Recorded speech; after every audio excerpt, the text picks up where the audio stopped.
అమలు ఒకసారి రా అమ్మాయి. చెప్పండి ఆంటీ. అబ్బా కిందికి రా.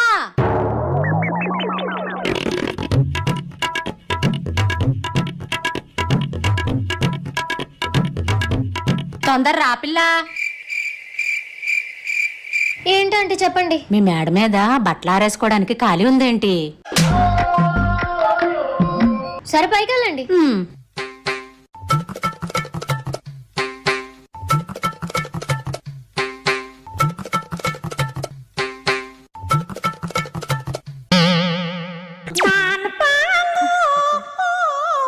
అమలు నువ్వేమో పైకి వెళ్ళమని చెప్పు, మేడమో ఖాళీ లేదు. అవునాంటీ గారు, మా మేడ మీద ఖాళీ లేదు, అది చెప్పడానికి మిమ్మల్ని పైకి పంపించాను. మరి నేను కింద ఉన్నప్పుడు ఆ మొక్క చెప్పొచ్చు కదా నువ్వు. మరి నేను కూడా పైన ఉన్నప్పుడే అడగచ్చు కదా. మీరు నన్ను 3 ఫ్లోర్లు దిగేలా చేశారు కాబట్టి నేను మిమ్మల్ని 3 ఫ్లోర్